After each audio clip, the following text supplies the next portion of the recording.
The first time Lily Carter laughed out loud, no one in the room noticed. Not because it wasn't beautiful, but because for 11 years, Lily had never heard a single sound, not her mother's voice, not the rain on glass, not the way her own name was supposed to feel when spoken with love. People had learned to speak around her, to smile at her, to pity her, to move on. And yet, on a cold Tuesday evening, in the silent hallway of a private children's therapy center in downtown Chicago, a janitor named Daniel Brooks made a billionaire's daughter laugh without saying a word. Daniel was a widower, and the father of 2 children, 9-year-old Ava and 6-year-old Ben. He worked nights cleaning offices, schools, and special care facilities just to keep a small apartment, pay for groceries, and make sure his kids never slept hungry. His days began before sunrise. He would wake up at 5:30, make oatmeal or eggs depending on what was left, pack school lunches, tie Ben's shoes twice because the boy always shook them loose, and remind Ava to take her inhaler. Then he'd rush them to school, sleep for a few hours, do side jobs when he could, and leave again before sunset for his janitor shift. Life had become a machine of survival still. Daniel never let his children feel the full weight of it. "Dad, are we poor?" Ben had asked once while looking at a classmate's new bicycle. Daniel had paused, then he crouched beside him and smiled. "We don't have everything, buddy, but we have enough to love each other. That makes us richer than a lot of people." Ava had rolled her eyes. "That sounds like something from a movie." Daniel laughed. "Maybe, but good movies tell the truth sometimes." Their apartment was small, with peeling paint near the kitchen window and a heater that clicked louder than it warmed. But it was clean. Daniel made sure of that. He believed children could handle hardship better if home still felt safe. Ever since his wife Marissa died 3 years earlier from a sudden infection, Daniel had been both father and mother. He learned how to braid Ava's hair by watching videos. He learned how to sit quietly when she missed her mom. He learned that Ben cried hardest when nobody was looking. Some nights after the kids were asleep, Daniel would sit at the edge of the couch and stare at the unpaid bills. Rent was behind again. Ava needed new sneakers. Ben's school had sent another reminder about the field trip fee. And worst of all, the landlord had warned him that one more late payment would mean eviction. Daniel folded the paper and slid it under a stack of old mail before the children could see it. At the children's therapy center where he worked 3 nights a week, the world felt very different from his own. The building was modern, bright, and funded by the Carter Foundation, a charity started by billionaire tech investor Victor Carter. Daniel had heard the staff talk about Victor in whispers. "Built half this city. They say he donates millions every year, but he barely comes here. He only shows up for his daughter, Tata." That daughter was Lily. Daniel first noticed her sitting alone in the lobby after a therapy session. She looked to be around 11, wearing a navy coat and white sneakers, her hands folded tightly in her lap. Her long dark hair was pinned back neatly, and her face had the stillness of a child, used to being watched but not truly seen. A woman Daniel guessed was her nanny spoke to the receptionist while Lily stared at the polished floor. As Daniel pushed his cleaning cart past her, one of his rubber gloves slipped from the top shelf and fell right near her shoe. He sighed softly and bent down to pick it up, but before he could, Lily had already lifted it with 2 fingers, studying it with surprise. Daniel smiled awkwardly and mouthed, "Thank you." She looked at his face closely, then handed it back without thinking. Daniel made a silly expression, crossing his eyes and pretending the glove had bitten him. For a second Lily blinked, then she laughed, a full, bright, silent laugh. Her shoulders shook, her eyes crinkled. She covered her mouth. Daniel froze, surprised at himself. The nanny turned back, startled. "Lily." Lily pointed at Daniel, still laughing. Daniel felt embarrassed. He gave a small shrug as if to say, "Sorry, just being foolish." But Lily kept looking at him, not with pity, not with distance, with interest. The next evening, Daniel saw her again. This time, she was waiting outside the therapy room while her father spoke to the director down the hall. Victor Carter looked exactly like the kind of man newspapers love to photograph. Expensive coat, silver watch, sharp posture, controlled expression. He didn't look cruel. He looked tired. Lily noticed Daniel first. She smiled. Daniel gave her a small wave. Then, remembering yesterday, he pulled a dust clot from his cart, twisted it into the shape of floppy rabbit ears, and placed it on his head. Lily laughed again. One of the therapists nearby smiled. "She likes you." Daniel lowered the cloth and said quietly, "I think she just likes bad comedy." The therapist stepped closer. "Most people try too hard with her. They either pity her or act like she's fragile. You don't." Daniel glanced at Lily. "She doesn't seem fragile to me." The therapist nodded. "She's not. She's just lonely." That word stayed with him. Lonely. He understood lonely. Over the next 2 weeks, Daniel and Lily developed a strange little friendship in the gaps between her sessions and his cleaning routes. He never treated her like a problem to solve. He showed her funny faces, quick doodles on scrap paper, and simple hand motions he made up as he went. Soon Lily began responding with gestures, facial expressions, and even a few basic signs that Daniel didn't understand but tried hard to follow. One night, Ava noticed him practicing from a library book at the kitchen table. Intro to American Sign Language, she read. Dad, what's this? Daniel scratched the back of his neck. There's a girl at work. She's deaf. I want to learn enough to say hello properly. Ava sat beside him. That's actually really nice. Ben climbed into his lap. Teach me to. Daniel smiled. All right. First sign, family. He formed the shape with his hands. Slowly, carefully, the children copied him, laughing when Ben got it wrong. For the first time in weeks, Daniel forgot about the landlord, the bills, the overtime he'd begged for and not gotten. At that table, with his children trying to sign and messing it up together, he felt something rare. Hope the next time he saw Lily. He signed clumsily. Hello, my name Daniel.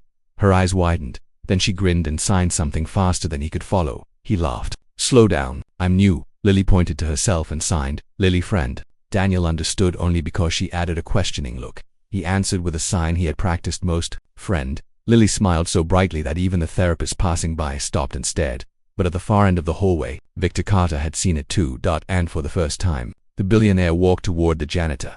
What did you just say to my daughter? He asked. Daniel straightened up, suddenly nervous. Just introduce myself, sir. Victor looked from Daniel to Lily, who was watching closely. She asked if we were friends. Daniel added, I said yes, if that's okay. Victor's expression didn't change, but something flickered in his eyes. My daughter doesn't connect easily with people, he said. Not even professionals. Daniel gave a small nod. Sometimes people don't need a professional. Sometimes they just need someone to meet them where they are. Victor held his gaze for a moment. Then Lily tugged her father's sleeve and signed urgently to him. Victor looked down, listened with his eyes, and then looked back at Daniel. She wants to know if you'll be here tomorrow. Daniel smiled gently. Yes, I'll be here. Victor gave a slow nod, but as Daniel returned to his cot, he had no idea that a friendship born in silence was about to change all of their lives, or that the hardest days of his own were still just ahead. At first, Daniel thought learning sign language would be simple, just a few phrases, enough to greet Lily, make her laugh, and ask how her day was. He was wrong. It was harder than he expected. His hands felt stiff, his memory failed him, and after 10-hour workdays, the last thing his body wanted was more effort. But every night, once Ava and Ben were asleep, Daniel sat at the kitchen table with free online lessons and library books, repeating signs again and again. Ava began helping him. No, Dad, she said one night, trying not to laugh. That sign means late, not listen. Well, that explains a lot. Ben raised both hands dramatically. I know one. Ice cream. That, Ava said, is the most important one. Their home was still full of worry, but these moments softened it. At the therapy center, Lily began waiting for Daniel. Sometimes she would sit near the hallway corner just to watch for him. She showed him her drawings. He learned the signs for book, school, happy, sad, again, and thank you. He learned when her smile was real and when it was only polite. One evening he asked, in careful signs, you like school? Lily shrugged and answered, no trends. Daniel's smile faded. WHY. She signed, slower this time so he could follow. They talk fast. I missed everything. Then they stopped trying. Daniel looked at her small hands, at how matter-of-factly she said something so painful. He signed, awkward but sincere. They wrong. You important. Lily studied him, then gave a tiny smile. That same night, Daniel returned home to find an envelope taped to the apartment door. Final notice, pay within 72 hours or vacate. He stood in the hallway for a long time, staring. When he finally stepped inside, Ava was doing homework at the table and Ben was asleep on the couch, one sock half off. Ava looked up. Dad, you okay? Daniel forced a smile and tucked the notice into his jacket pocket. Yeah, just tired. But later, when the children were asleep, he sat in the bathroom with the fan on so they wouldn't hear him cry. He had already picked up every extra shift he could. He had sold Marissa's old tablet. He had delayed fixing his car and walked to work twice in the rain. There was nothing left to stretch. The next morning he called his supervisor. Any extra hours this week? Anything at all? There was a pause. I'm sorry, Daniel. Budget cuts. Daniel thanked him anyway. That afternoon, Ben came home from school with red eyes. What happened? Daniel asked. Ben wiped his face. They said everyone's bringing snacks for Friday, and I said maybe we can't, and Tyler said we're the poor family. Ava snapped. Tyler's a jerk. Daniel pulled Ben close. Listen to me. Being short on money does not make us less. Understand? Ben nodded against his chest, but Daniel could feel the shame in the boy's silence. 2 nights later, while Daniel was mopping the lobby at the center, he saw Victor Carter sitting alone in a waiting room chair, tie loosened, staring at his phone without really seeing it. Daniel would normally keep his distance, but Victor surprised him. How long have you been learning sign language? He asked without looking up. About a month, Daniel replied. Victor looked at him then. A month, that's all. Daniel nodded. Still terrible at it? No, Victor said quietly. Not terrible. He leaned back, tired. You know, Victor continued, I built companies from scratch. People think money solves everything. It doesn't. I can fund the best schools, the best specialists, the best devices, but I still come home to a daughter who feels alone in every room. Daniel listened. Victor's voice lowered. Her mother left when Lily was 4. Said she couldn't live with the constant appointments and disappointment. Since then, it's been me, nannies, and professionals. I thought providing was enough. Daniel answered carefully. Most children don't measure love by what's provided. They measure it by who stays.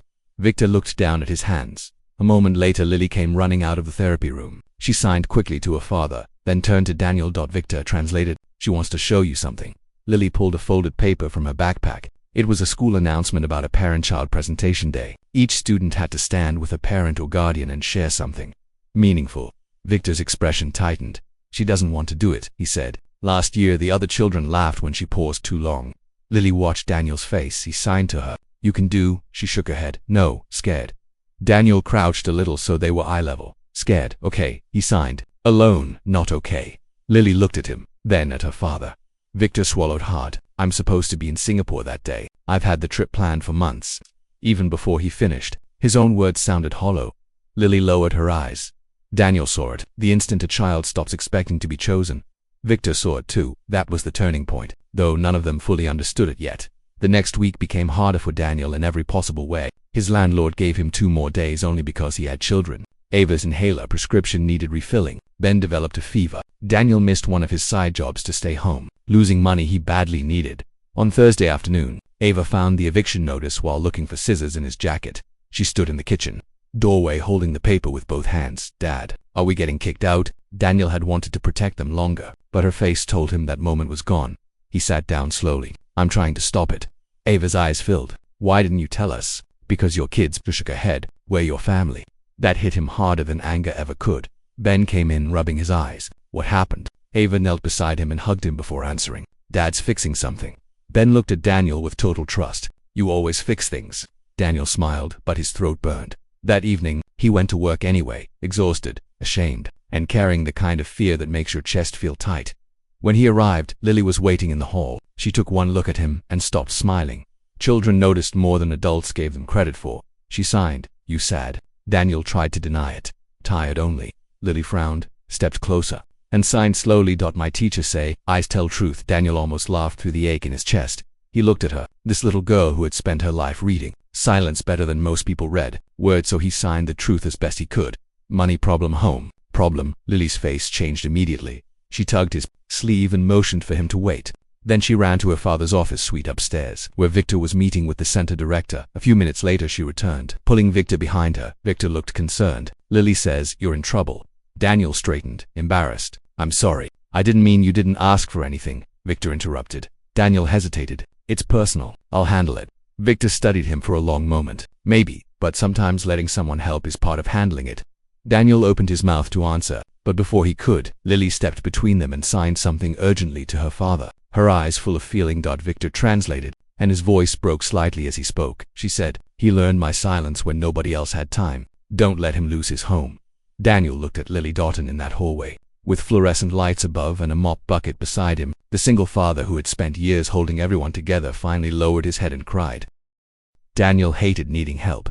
He had spent most of his life believing that dignity meant carrying your pain quietly, solving your own problems, and never becoming a burden to anyone else. So even after Victor Carter offered support, Daniel's first instinct was to refuse. "I appreciate it," he said after collecting himself, "but I can't accept charity." Victor didn't seem offended. He only nodded once, as if he had expected that answer. "Then don't," he said. "Accept respect." Daniel looked up. Victor continued, "You didn't help my daughter because you wanted something. You did it because you saw her. That matters to me." Lily stood close to her father, watching both men. Victor reached into his coat pocket and handed Daniel a business card. "Come to my office tomorrow morning. Not for a handout, for a conversation." Daniel took the card but made no promise. That night, he barely slept. Ava and Ben knew something serious was happening, but he only told them that maybe a door was opening. "Is it a good door?" Ben asked from under his blanket. Daniel leaned over and kissed his forehead. "I hope so." The next morning, after dropping the children at school, Daniel stood outside Carter Innovations, a glass tower so polished he could see his tired reflection in every panel. He almost turned around twice before finally stepping inside. Victor met him personally. His office was large but not showy. Family photos sat on one shelf. In most of them, Lily looked posed. In one recent picture, she was laughing. Daniel recognized the moment. Immediately he had been making a ridiculous face behind the camera. Victor noticed him looking, laughed more in the last month than she has in the last year. He said. Daniel sat down slowly. I'm glad. Victor folded his hands on the desk. I'm not offering you money to disappear and feel grateful, he said. I'm offering you work. Daniel frowned slightly. The foundation has wanted to expand its family support programs, Victor explained. Not boardroom ideas. Real ones, parent-centered, accessible, human. The people designing them understand budgets, but not struggle. They understand systems, but not children. Daniel listened carefully. I watched how you speak to Lily, Victor said. How you speak about your kids. How you carry responsibility. I need someone honest, someone grounded, someone who knows what ordinary families actually need. Daniel almost laughed from disbelief. I'm a janitor. Victor shook his head. You're a father, a caretaker, a problem solver. Job titles don't always tell the full story. The offer was modest by Billionaire standards, but life-changing by Daniel's. It included a steady salary, training, daytime hours, health coverage, and temporary housing assistance through the Foundation's emergency family program. Daniel sat very still. This is because of Lily, he said quietly. Victor answered just as softly. This is because of you. Lily simply made sure I saw it. Daniel accepted, but only after making one request. I want to earn it. Victor gave a faint smile. Good. That's exactly why I offered. The first thing Daniel did after leaving the building was stand outside on the sidewalk and call Ava from school through the office line. Dad, she said nervously, we're not losing the apartment. He told her. There was silence, then a shaky breath. Really? When he picked the children up that afternoon, Ben jumped into his arms before he had even parked properly. Ava hugged him next, tighter than she had in months. I told you, Ben said proudly. You always fix things. Daniel smiled through wet eyes. Nobody. Sometimes, people help. A week later came Lily's school presentation day. Victor had cancelled his Singapore trip. That alone might have been the biggest surprise of all. The school gym was crowded with folding chairs, poster boards, and families shifting nervously in their seats. Lily stood near the side curtain, hands trembling. Victor knelt in front of her in his expensive suit, looking more vulnerable than any room full of investors had probably ever seen him. Daniel stood with Ava and Ben a few rows back, invited by Lily herself. Victor signed slowly to his daughter. I am here, I stay. Lily blinked hard. Then she took a breath and walked onto the stage with him. Their presentation wasn't flashy. It was simple. Lily had prepared drawings that showed what it felt like to live in a world she could not hear. One picture showed children talking while she stood outside the circle. Another showed small hands, large hands learning to communicate. Victor spoke into the microphone, voice unsteady. My daughter has taught me something I should have learned much sooner, he said. Listening is not only done with ears. Sometimes the deepest listening happens when we slow down enough to truly see someone. Then Lily signed her final message, and Victor voiced it for the audience. I'm not broken. I just need people to meet me halfway. There was a pause in the gym, then everyone stood and applauded. Lily couldn't hear the sound, but she saw the tears, the smiles, the moving hands, and most of all, she saw her father beside her, not leaving, not apologizing, not checking his watch. After the event, she ran straight to Daniel. She signed, You come. Thank you. Daniel signed back, more confidently now. Would not miss. Proud of you. Lily hugged him. Victor approached a moment later and extended his hand, but Daniel shook it only for a second before Victor pulled him into a brief, awkward embrace that made both of them laugh. Over the following months, life changed slowly, not magically. Daniel moved his family into a better apartment, still modest, but warmer, safer, and close to the children's school. Ava's anxiety eased. Ben stopped asking if they were poor and started asking if Daniel could come to his soccer practice. Daniel now came home for dinner most nights. He still packed lunches, still checked homework, still fixed loose buttons and made oatmeal on tired mornings, but now he did it without the constant fear of collapse. He also kept learning sign language, not because he had to, because some relationships deserve effort. Lily began visiting the family on weekends sometimes. She taught Ben silly signs and helped Ava with art projects. In return, Ava taught her how to bake cookies badly, and Ben appointed himself the official protector of her backpack. Victor changed it. He still worked too much, but not the same way. He attended Lily's school events. He joined her therapy sessions. Sometimes he failed, but now he returned, and that made all the difference. One evening, months later, Daniel was leaving the center after a small family event when Lily stopped him near the door. She signed carefully, so he would catch every word before. Many people look at me. You saw me. Daniel felt his chest tightened. He answered before. Many people look at me too. Single dad, janitor, tired man. You saw me also. Lily smiled, understanding perfectly. And maybe that was the real miracle, not that a deaf girl found someone who could reach her, or that a poor father's life changed because a billionaire noticed him. It was that two lonely people, from two completely different worlds, reminded each other what it means to be heard.